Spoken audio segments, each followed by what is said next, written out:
Okay, hi boys and girls. So today's lesson is going to be on parallel lines and transversals.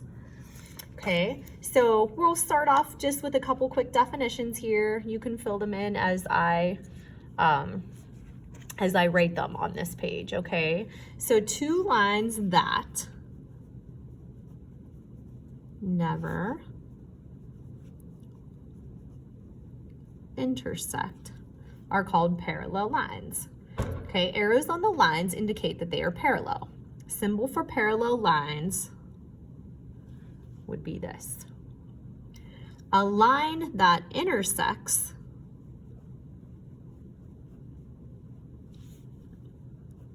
two or more lines is called a transversal. Okay, so I'm going to talk about that diagram here in a second. So in the diagram to the left, okay, L is parallel to M, and the transversal is T. Okay, so L and M, these little arrows show you that they will go on and on and on forever, and they're never ever going to touch. Okay, they're like railroad tracks. Okay, they'll go on and on and on, and never ever meet up, intersect, or touch. Okay, and then when you slice it, you stick that transversal through there. Okay, you're slicing it. And it creates all these angles. So we're gonna talk about all these angles today. You have 4 up here, 4 over here. Okay, so the first type that we are going to talk about are corresponding angles. Okay, they're in the same position on the parallel lines in relation to the transversal. These angles are always congruent. Okay, so we're gonna look at the ones that are corresponding. Okay, so we're gonna look at angle 1, and it's congruent to angle 5. Okay, we are going to look at 2 and 6. So I'm gonna write them first, and then I'll point them out on the picture over there. Angle 3 and angle 7 and angle 4 and angle 8. Okay, I forgot my little angle sign there. Okay, so if we're looking at these, we would say 1 and 5. Okay, they're gonna be the same degree, they're gonna be facing the same way. Okay, they are congruent. So if we look at 2 and 6, little angle, same spot. Okay, 3 and 7, same spot, and 4 and 8. Okay, our second one is going to be alternate interior angles, and they're inside the parallel lines and on opposite sides of the transversal. These angles are always congruent as well. Okay, so when I'm looking at these, I would say angle 4 is congruent to angle 6. Okay, so they're inside the parallel lines. Like if I want to cover up, okay, they have to be inside and opposites. Okay, alternate interior, inside of a car, inside of the parallel lines. Okay, and also it would be angles 3, is congruent to angle 5. Okay, alternate exterior. So this is on the outside. Okay, so that would be like if I cover up the inside of these parallel lines, you're looking at the numbers remaining, 1, 2, 8, and 7. Okay, so alternate exterior angles are outside the parallel lines and on opposite sides of the transversals. Opposite sides of the transversal. These angles are always, again, congruent. Okay, so examples of those are going to be angle 1 and angle 7, angle 2 and angle 8. Okay, so let's look at it. 1 and 7 outside, 2 and 8 outside. Okay, and then these guys here, these are kind of like the only oddball that they're not going to be congruent. Okay, corresponding alternate interior and alternate exterior are all congruent. Congruent, congruent, congruent. Okay? Consecutive interior angles are on the same side of the transversal and inside the parallel lines. These angles are always supplementary. Okay? And that means they total together 180. Okay, so they're inside 3 and 6. Okay. So we could say this. We could say the measure of angle 3 plus the measure of angle 6 would equal 180 degrees. Okay. And then we could say the measure of angle 4 plus the measure of angle 5 is 180. Okay. Okay. So now what we're going to do down below is just kind of, we're going to classify. So classify each angle pair and indicate whether they are congruent or supplementary. Okay. So let's look at 1 and 5. So 1 and 5. Okay, so they're on the outside, because if I cover up my inside of my parallel lines, okay, I can still see the 1 and the 5. So they are alternate, and I'm going to abbreviate, exterior. Okay. And then you can go up here and you can cheat. Alternate exterior, what are they? Congruent, until you learn it. Okay. Okay. Let's go to 2. 6 and 8. So I'm going to zoom in over here. 6 and 8. Okay, so I'm looking, one's on the inside, one's on the outside. Okay, so they're in the same position, okay, on the parallel lines. So they are corresponding.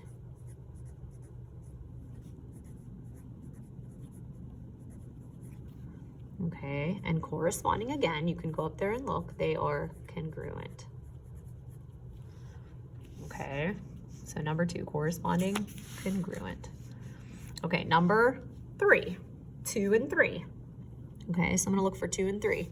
Okay, they're on the same side. Okay, one's obtuse, one's acute. Okay, they are going to be consecutive interior. Okay, because they're on the inside. And they always, always, always total to 180.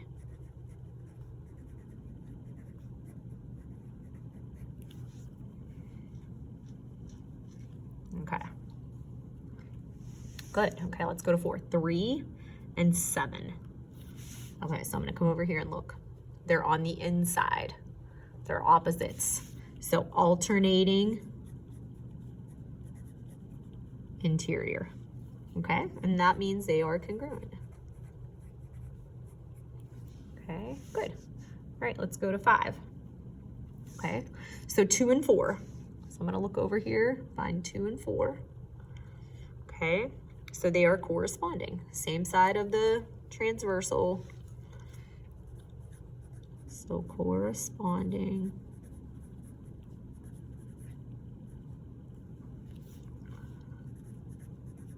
And congruent. Okay, anytime they're corresponding, they're going to be congruent.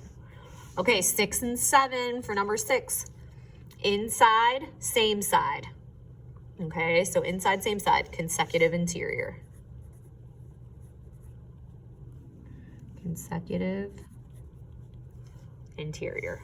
And that means they are always supplementary. Okay, good. Okay. Go to number 7, 2 and 6. 2 and 6, alternate interior. Okay, they're on the inside. And that means they are congruent. Okay, and then the last 2, 4 and 8. Okay, 4 and 8, they are on, like if I cover up here, so you can see it, 4 and 8, I still see them. So they are alternate exterior. Okay, and that means they are congruent. Okay.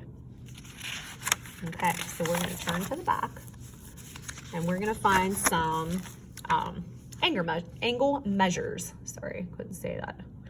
Okay, so given that P is parallel to Q and the measure of angle 1 is 68 degrees. So I'm going to put my 68 degrees in here. Okay, so you're going to see how it's easy to start flying through these. You just have to be careful. So I can do vertical angles here. Okay. By definition of vertical angles, angle 4 has to be 68 degrees too. Okay, because it's opposite of angle 1. And then I'm going to knock out angle 5. I'm going to say, hey, by definition of alternate interior angles, angle 5 has to be 68 degrees. And then I'm going to say, oh, 5 and 8, they are vertical. So 8 has to be 68 degrees. Okay. How do I figure out the other ones? Well, I can say, okay, if I know that 1 is 68, and I know that 1 and 2 form, you know, a straight line, which is 180, I can say, hey, 180 minus 68, okay, is going to give me 112. And then all my other pieces are 112. And if I need to go through and show you why, I can, okay? If this guy's 112, vertical angles makes 3 112. Okay, alternate interior angles make it 6 112, and vertical makes 7 112. Okay, so you'll see once you know those definitions, it makes life a lot easier. Okay, number 2, J is parallel to K. So the measure of angle 7 is 134. So I'm gonna write that in there, 134. Okay, what's the first one I see? Vertical, so look over. Angle 1 has to be 134. Okay, it has to be. Alternate interior, angle 3 has to be 134. Okay. So angle 3, and then vertical, angle 5 has to be 134. Okay, and then how do I figure out the rest? Well, if 5 is 134, you can do this with any. If these two form a straight line, how do you figure out 4? Well, 180 is your straight line minus 134. So all of my other ones have to be 46 degrees. Okay. Easy peasy lemon squeezy, right? Okay, let's go to 3. So they're telling me C is parallel to D. The measure of angle 8 is 97. Okay. So 2 has to be 97. Okay, it's vertical. 4, alternate interior, has to be 97. And 6 has to be 97. Okay, so then if I'm looking at 3, how do I know what 3 is? 180 minus 97. Okay, is going to give me 83 for all my other ones. And I know all my other ones are either supplementary, vertical, or alternate interior. Okay. Okay, now 4 gets a little crazy, a little intense. Okay. So we're going to look at it here. And we're going to go with what we know. Okay, so we're given this guy right here, 104. So I know what 9 is. Okay, it has to be vertical. It's 104. Okay, so when I look at then, so say I'm ignoring this other transversal. I'm going to cover it up so we can get these done here. Okay, if 9 is 104, 12 and 13 are also 104. Alternate interior, vertical. So 12 and 13. Okay, now to figure out 10, I could do 180 minus 104. Okay, it would give me 10 because together they have to make 180. Okay, so that's going to give me 76. 76. And then I think, oh, well, if I know 10 is 76, 11 is also 76, and 14 is also 76. Okay, it always helps me if you have 2 transversals, cover one up because it's a lot less chaos. See how much easier it makes it? Okay, so now I just need to do 8, and 8 is vertical to 10, so it's going to be 76 as well. Okay? Okay, now I'm going to cover up my other transversal. I don't want to look at it. So if I know that this one is 59, 6 has to be 59. It's vertical. Okay? And 3 has to be 59 because it's vertical. And 2 has to be 59. Not vertical. Alternate interior, 3 and 59. Sorry, 3 and 2 are vertical. Okay. Okay, so that leaves 1, 4, and 5. Okay, so I'm gonna go, I don't know why 5 sticks out because they give me 59. So I know this has to be 180 minus 59 to get 5. Okay, so I'm gonna get 121. Okay, so if 5 is 121, okay, 4 has to be 121 because they are alternate interior. And then vertical, number 1 has to be 121. Okay, cover up the extra transversal. Okay, it will make life so much easier. Okay, I'm gonna leave that on for a second because I didn't realize I was a little crooked there. Okay, and then we're gonna look at our last one.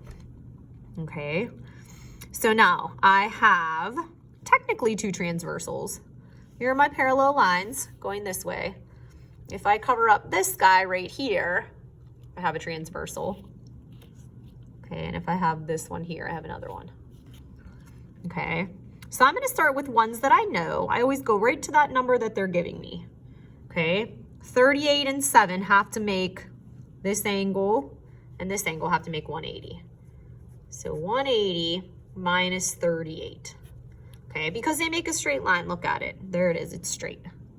Okay, so angle 7 is going to be 142 degrees. Okay, because I subtracted 180 minus 38. Okay, 9 also has to be 142 because it's vertical. Okay. Now, I can't work my way over here because I feel like this kind of gets messed up with this extra slice here. Okay, so I'm gonna stop there for a minute. I'm gonna go to 8 and say, hey, they're vertical. So it's gonna be a 38. Okay.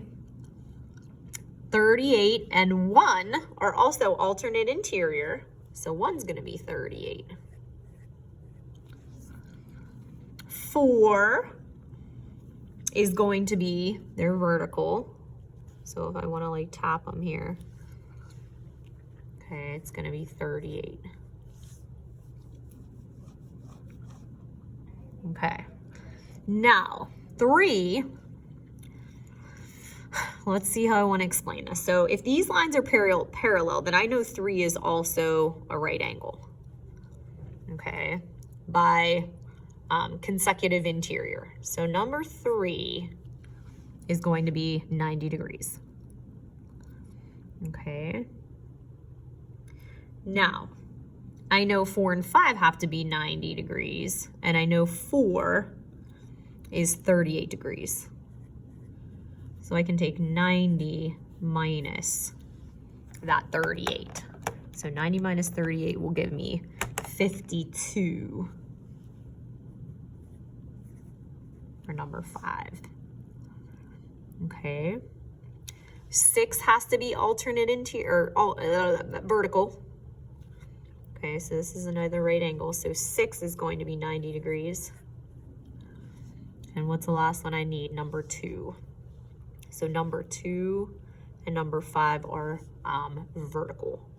So 2 is going to be 52 degrees as well. Okay. Okay, so now that is our lesson on parallel lines, transversal, and the angles that they create. Okay, it is not a bad idea to read back down through these and look at where the numbers are. Corresponding alternate interior and alternate exterior, all congruent. Okay, consecutive interior angles are going to be supplementary. Okay, inside the parallel lines, same side inside.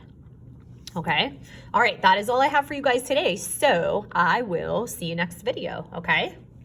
All right, bye guys.